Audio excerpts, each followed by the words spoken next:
sejam todos muito bem-vindos ao nosso Terra Viva Entrevista. E hoje vamos falar de pautas importantes do setor e que terão um impacto significativo ao agronegócio brasileiro, né, Pedro? Exatamente, Flá. E para isso a gente tem o prazer de receber aqui no nosso estúdio o Sérgio Bortoloso, que é presidente da Sociedade Rural Brasileira. Presidente, seja muito bem-vindo aqui ao nosso estúdio do canal Terra Viva. É um prazer conversar de assuntos que são de total importância aqui para o nosso setor. Bem-vindo, Sérgio. Muito obrigado. Eu é que agradeço o convite. É um prazer enorme estar com vocês. Vamos começar então nosso bate-papo, presidente, falando um pouco mais sobre a SRB, né? É a Sociedade Rural Brasileira, né, que é centenária.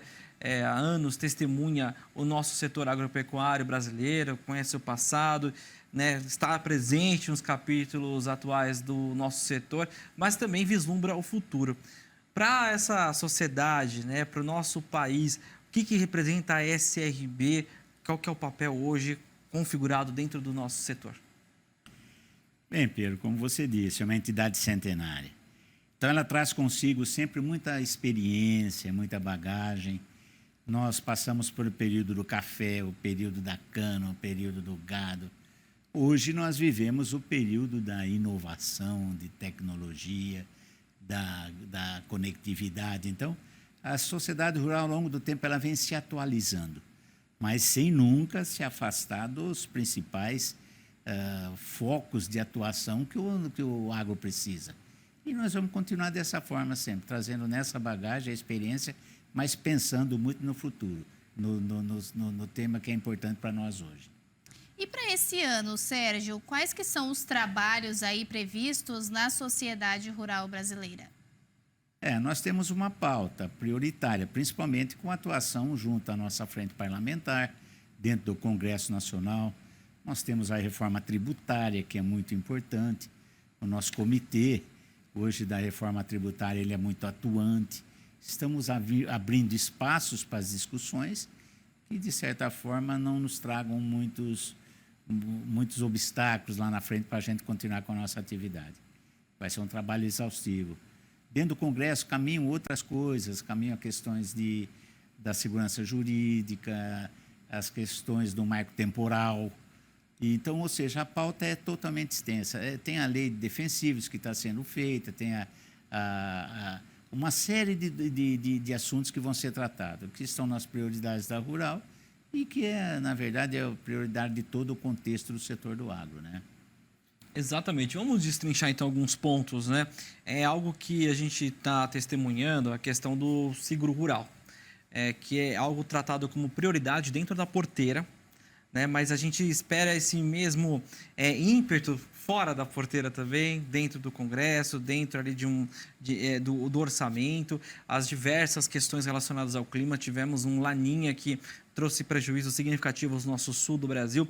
O El Niño foi aí em todo o território nacional, tivemos problemas no centro-oeste, no nordeste, no sul. E isso agravou ainda mais essa questão e, principalmente, aumentou ainda uma questão envolvendo a questão do seguro rural. Como é que a SRB está vendo esse momento, que é um assunto delicado, mas que é essencial debater em função de que é necessário ter crédito para quando tem perdas assim, extremamente expressivas numa safra? Nós já começamos a tratar desse assunto. Primeiro porque a Sociedade Rural é a coordenadora da Comissão de Política Agrícola do IPA, Instituto Pensar Agro. E nós já fizemos os primeiros contatos com o nosso secretário de Política Agrícola, Neri Geller, onde a gente já está prevendo dificuldades. Então, a gente vai tratar não só da política agrícola, mas também de prorrogações de débitos, de recursos para isso. Agora, o seguro rural, na verdade, é de extrema importância. Primeiro, porque a maior parte do endividamento hoje do setor ele decorre de problemas climáticos. Hoje não, hoje existe uma conjuntura diferente também de altos custos, de preços das commodities em baixa e tal. Mas o principal problema é que nós precisamos estabelecer uma forma de seguro que dê produção para o produtor rural, um seguro de renda para o produtor. E isso a gente percebe que está aberto o diálogo Hoje o Ministério da Agricultura, o ministro Fávaro também está empenhado nisso, só que nós sabemos que hoje é um embate com o setor econômico do governo. E nós vamos procurar trabalhar isso via Congresso, a nossa frente também está disposta. Eu acho que, no final das contas, a gente vai chegar a algum avanço. Isso é o que espera o setor, isso eu acho que espero que é um bem não só para o nosso setor, como para todo o Brasil, né? Proteger o produtor rural. Exatamente. E é importante também a gente sempre reforçar a necessidade de seguir incentivando novas formas de financiamento ao setor, né, Sérgio? Sem dúvida. Você percebeu que cada vez mais os recursos são escassos, né, Flávio? Você vê que nós tivemos hoje os limites de operações e a gente percebe que os recursos controlados, na verdade, e ao longo do tempo eles vão ser mais direcionados à agricultura familiar, à pequena agricultura, que eu entendo até como muito procedente esse fato. Para a agricultura empresarial, tem novas formas de financiamento, via LCAs, via LCIs, via CPR, via FIAGRO, que realmente foi lançado agora. Então, nós estamos sempre em busca. O que nos atrapalha um pouco, às vezes, são os encargos dessas operações, onde a gente procura fazer hoje. Você vê que a gente tem aumentado muito a nossa comercialização via barter, principalmente de aquisição de pacotes tecnológicos, de insumo e tal. Mas é uma constante busca, viu, Flávia, com relação a recursos mais adequados para a nossa atividade, né? Exatamente. O senhor falou há pouco sobre a questão dos encargos tributários. É ainda algo que está bem nebuloso dentro do Congresso, né? Foi votado, o Brasil tem já uma nova lei tributária, mas você precisa normatizar, né, trazer diretrizes a essa lei tributária, né? O que é ou não a questão relacionada ao imposto do pecado, que faz mal, que não faz bem ao consumo e também prejudicial ao meio ambiente, de que forma um pesticida entra nessa história, de que forma uma cesta básica será onerada, de que forma o governo vai avaliar, o agro de alguma forma vai sofrer com isso. Como é que a sociedade rural vem acompanhando esse debate dentro do Congresso Nacional? De perto, acompanhando de perto, exatamente, porque nós sabemos que foi lançada. A reforma tributária, na verdade, ela foi lançada. Mas o cerne da reforma tributária está nas leis complementares, como você disse. E eu acho que essas discussões terão que ser tratadas dentro do Congresso de uma forma em que todos sejam beneficiados e que não pesem para o setor do agro isso. O que acontece hoje com relação a essas questões se vai ser cobrado, principalmente com relação aos pesticidas, com relação aos defensivos agrícolas. Hoje existe uma tendência em se, de certa forma, estar maculando o defensivo agrícola como uma forma muito pejorativa, inclusive. Não é, é avanço. Então, quando você pensa em que você vai defender a tributação melhor para o uso de defensivos, são defensivos novos, vai trazer benefícios tanto para a sociedade, diminuindo custos, quanto para o meio ambiente, diminuindo a interferência e os resíduos que eles deixam. Então, tudo isso é um avanço. E a sociedade rural está trabalhando de muito perto isso, viu, Pedro? A equipe nossa, temos um comitê de reforma tributária, como eu disse, bem atuante. As nossas bases de Brasília hoje estão atuando com relação à lei defensiva, a lei do licenciamento e tal. Está na nossa pauta isso, bem forte. Em relação a essa questão aí dos defensivos, os vetos do presidente Lula, a lei que modifica as regras de licenciamento e comercialização dos defensivos agrícolas, que foi aprovada em novembro do ano passado, a expectativa, então, é que a bancada do setor vai se organizar aí para a derrubada do veto. Sem dúvida, já estamos trabalhando para isso. Uma atividade política, nós temos uma frente parlamentar muito coesa, muito forte, e que sabe negociar muito bem isso. Isso já passou no Senado, isso já passou no Congresso, Câmara e Senado, e foi vetado. Infelizmente, nós concluímos que não foi bem entendida, ou foi bem interpretada.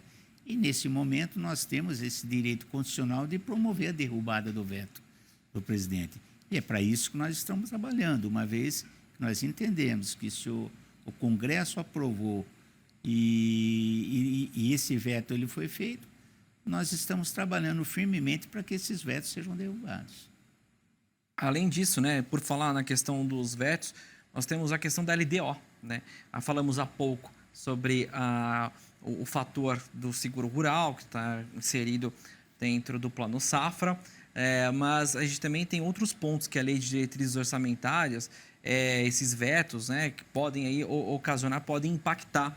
Inclusive, tem a questão, né, de pesquisas, inovação. Como é que o SRB vê essa questão da LDO, desse picote feito do governo? Porque sempre a gente ouve, né? Estamos em contingenciamento. Em que momento nós não ouvimos estamos em contingenciamento na história? Mas nessa situação que nós estamos passando, isso vai de alguma forma afetar? Porque dentro disso que nós estávamos discutindo agora, né, sobre a modernização de moléculas, modernização de pesticidas, tudo isso é pesquisa, tudo isso é inovação. Se você corta, acaba de uma forma prejudicando, inclusive, a nossa grande mãe, que cinquentou recentemente, que é a Embrapa. De fato, esse é um problema. Quer dizer, essa lei de diretrizes orçamentárias, na verdade, nós entendemos que nosso setor foi muito atingido pelas restrições e pelo contingenciamento. Nós estamos tentando reverter essa situação. Primeiro, que você imagine, nós temos uma necessidade imensa de subvenção de seguro e nos foi disponibilizado muito pouco até agora. Nós precisamos complementar muito isso. Nós temos a Embrapa, a pesquisa, tudo isso não pode parar. O Ministério da Agricultura, nosso foi um ministério hoje que, se você pegar o orçamento do Ministério da Agricultura para todas as atribuições que ele tem, é muito pouco. Agora, nós sabemos que é um cobertor curto, né? Quando você mexe de um lado, você cobre de um lado e descobre o outro. Mas eu acho que o bom senso vai prevalecer, sabe?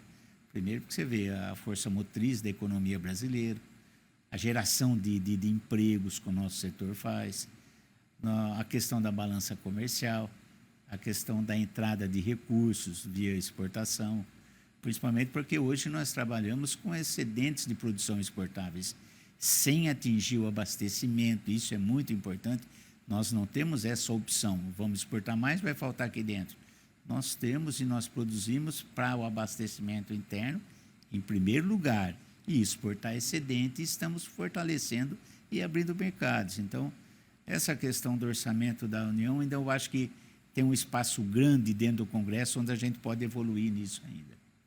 Perfeito. Exatamente. Em relação à suspensão pelo ministro Edson Fachin de ações aí que questionavam a demarcação de territórios indígenas, traz uma certa apreensão para o setor, né?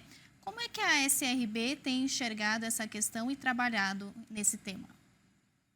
Com muita preocupação, sem dúvida, né?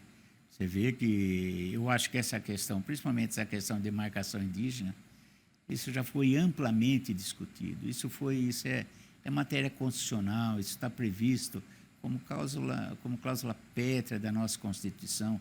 Isso já foi julgado pelo Judiciário na época da Raposa Terra do Sol, em 2009. Isso, infelizmente, voltou à pauta agora. E nós fomos, de certa forma, surpreendidos agora com a última decisão do ministro Fachin, que, logicamente, teve seus motivos para agir dessa forma e abrir. Logicamente, isso não condiz com a nossa interpretação, mas a gente respeita a decisão dele, uma vez que ele tem um preparo hoje e ele tem plena consciência daquilo que ele está fazendo. Nós vamos continuar trabalhando dentro do judiciário, dentro do legislativo, para que a gente seja garantido o nosso direito de propriedade. E uma coisa que é muito boa, nós não somos contra o indígena como os povos originários. Eu acho que, mas nós entendemos claramente que o que faz indígenas é mais orientação, é mais assistência, é mais uma proteção do que, na verdade, terra. Então, nesse momento, nós somos aliados. E eu acho que quanto mais segurança jurídica nós tivermos, e também o povo indígena tiver, é muito melhor para o Brasil e para como todos. Ou seja, nós somos aliados dentro desse processo. Mas é muito preocupante as decisões que a gente está vendo. Com certeza, até porque tem a questão da insegurança jurídica. né? A gente tem diversos comentários aqui. Nós temos uma colunista de excelência, Samantha Pineda, que é até diretora do canal AgroMais, que sempre traz uma análise criteriosa para a gente. Inclusive, sou muito fã do trabalho dela. Um ponto importante que a gente tem que mostrar é a questão que a insegurança jurídica ela caminha com o produtor há muitos anos, junto na questão de demarcação, seja na questão também de novas diretrizes. Como é que o setor enxerga essa questão? Porque se em Brasília a situação é nebulosa, isso reflete no restante do país, né? Sem dúvida, também com preocupação. O que nós temos consciência é de que o que nós estamos fazendo, estamos pleiteando e defendendo, existe um dispositivo constitucional que nos apoia. E é baseado nisso que a gente continua atuando. Como o senhor mesmo já intitulou, né? Nós temos já uma Constituição, temos já uma lei que tem que protege, que guarda, dá segurança a uma sociedade e é exatamente caminhar dentro dessa base de diálogo perfeitamente. Exatamente, né? Aí esperamos um cenário cada vez mais positivo. E em relação à validação do cadastro ambiental rural, o Estado de São Paulo teve um trabalho avançado nesse sentido, né? Um exemplo de modelo para as outras regiões. Como que a SRB tem trabalhado nessa questão? A gente vê esse avanço que São Paulo teve muito necessário. A gente espera que outros estados também tenham o mesmo. Eu percebi que isso, na verdade, ele não está nem muito relacionado às questões dos estados em si. Existiu essa questão do cadastramento ambiental, do cadastro ambiental rural, ele, na verdade, passou a ser uma atribuição que estava, de certa forma, um pouco definida. O Ministério do Meio Ambiente, outro novo ministério que acabou assumindo. Então, ficou uma transição entre a competência de que ministério iria tocar isso foi do Ministério da Agricultura. Perdemos essa condição nessa reforma ministerial que o atual governo fez, mas eu acho que tem que ser retomado. E como você disse, o Estado de São Paulo, mais uma vez, foi vanguarda nisso, né? E eu acho que é um exemplo que tem que ser subido. Primeiro, até porque essa validação que nós temos, a análise e a validação do CAR, é muito importante até pela manutenção do nosso Código Florestal. Eu acho que hoje a gente defende tanto e a gente fala do nosso Código Florestal, que é um dos mais rígidos do mundo, e os compromissos que nós assumimos com relação a isso são enormes. Agora, tudo começa com o CAR, você fazer o CAR, você analisar, você validar, para que isso, na verdade, tenha eficiência. Então, de fato, São Paulo saiu na frente, mas eu vejo que esse modelo está sendo copiado por alguns outros estados, e a expectativa nossa é que isso avance o mais rápido possível, até para, de certa forma, consolidar o nosso Código Florestal, né? Exatamente, né? Porque um ponto que o senhor tratou aqui, que é um código que é muito moderno, reconhecido globalmente, toda a questão rígida que tem em relação à proteção ambiental, mas o Brasil ainda confronta com um inimigo antigo, que é a fake news, né? Que são as mentiras, notícias falsas. E, infelizmente, nós temos ainda um mercado extremamente agressivo nesse sentido, que é a Europa, que ainda teima, vamos dizer assim, né? Um linguajar mais popularesco em relação a essas informações que são inverídicas, né?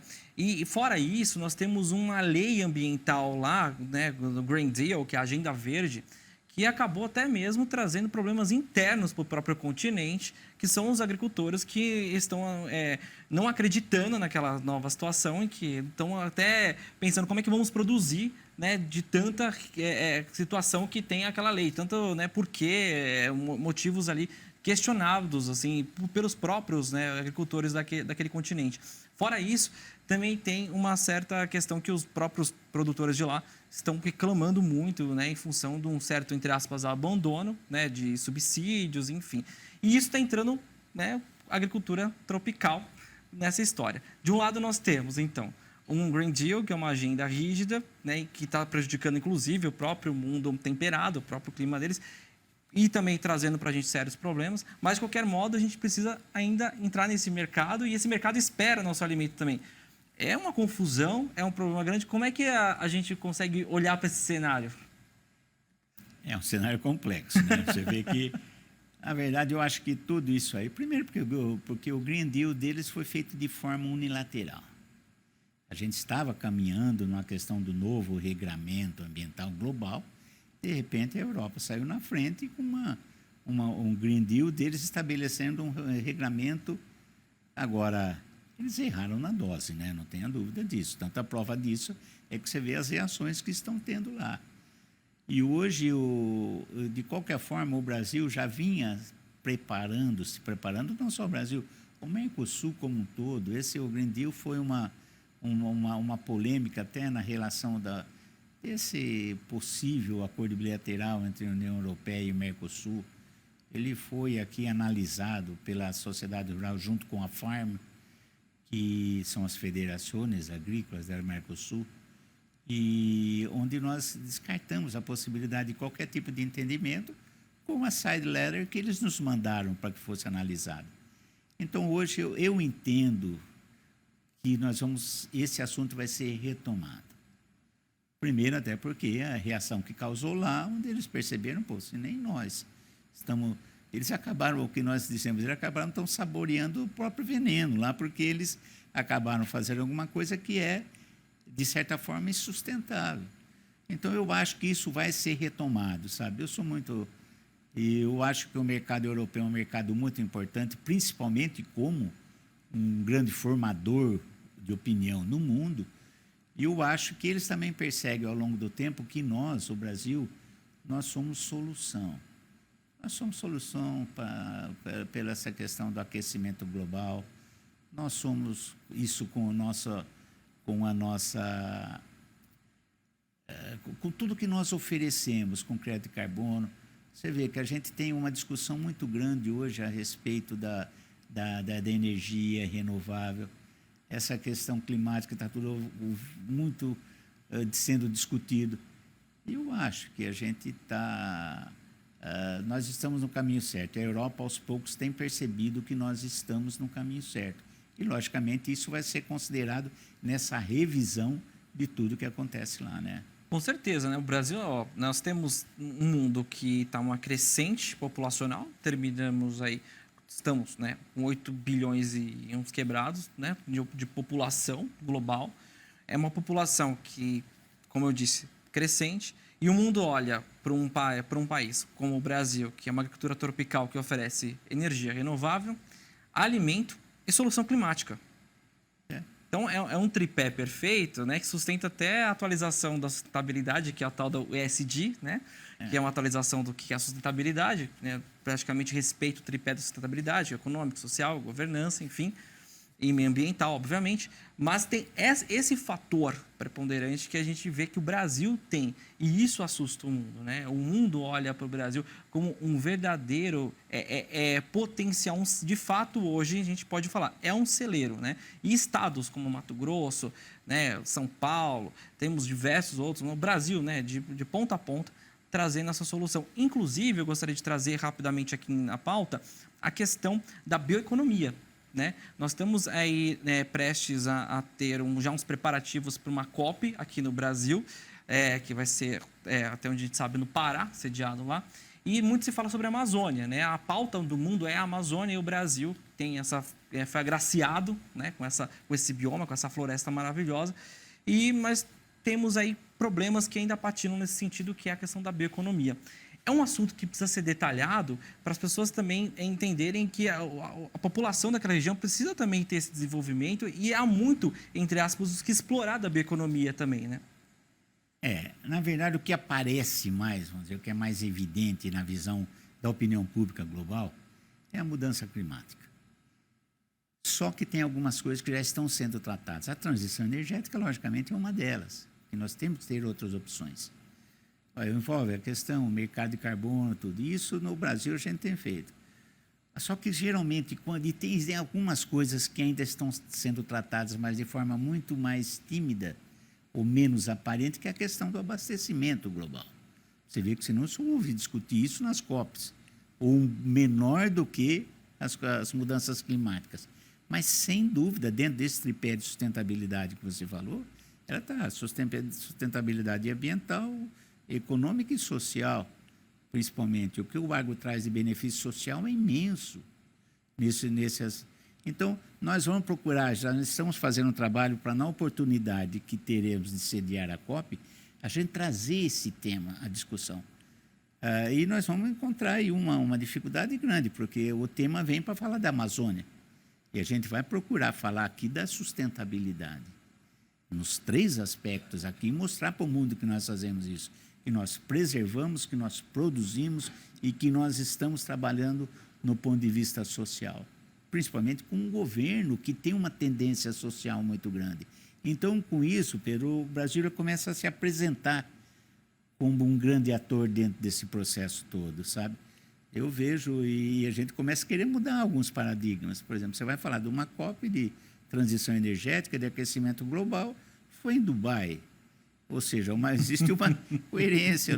O presidente da COP era o presidente da maior petroleira do mundo, sabe? Então, são algumas coisas que a gente vai precisar quebrar, alguns paradigmas, para que isso seja tratado aqui no Brasil de uma forma bem equilibrada e bem coesa, né? Perfeito. E também o Brasil na liderança do G20, né? Que aí também tem sido discussões frequentes e também mostrando ao mundo, né, cada vez mais o potencial do Brasil na produção agrícola e sustentável, né, Sérgio? É uma boa oportunidade, né, Flávio? Você vê que nós temos hoje, trazer essa discussão para o Brasil foi muito importante. Eu acho que foi a primeira vez que isso aconteceu. Agora, nós precisamos aproveitar essa chance. O que nós costumamos dizer no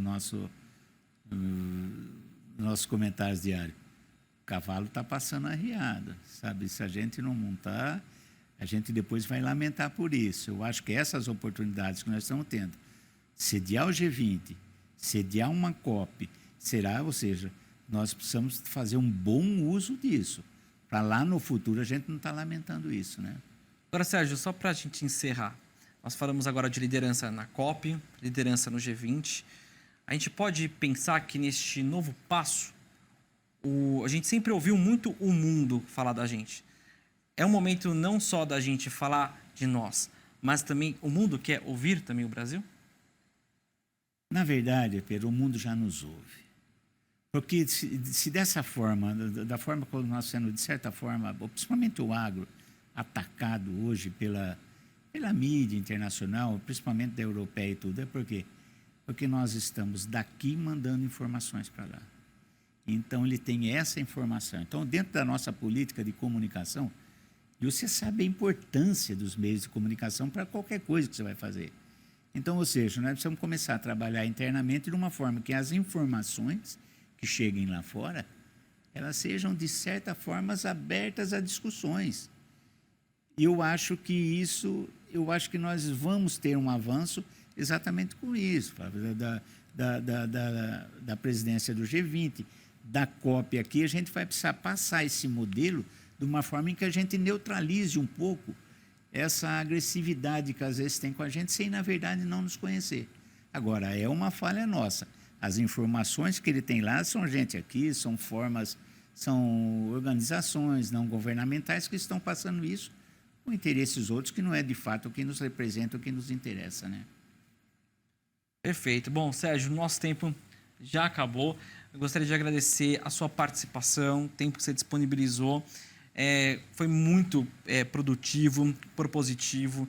Ouvir a SRB para a gente olhar para o passado, né? Um convite ao passado, olhar o presente, mas também olhar esse futuro que a CRB certamente estará presente, porque ela faz parte da história do nosso setor, né, agropecuário. Então, para a gente é uma honra receber o senhor aqui, todo o conhecimento que o senhor passou para a gente. Tenho certeza que outras oportunidades a gente vai conseguir conversar ainda mais. Mais uma vez, obrigado a você, ao senhor e à SRB.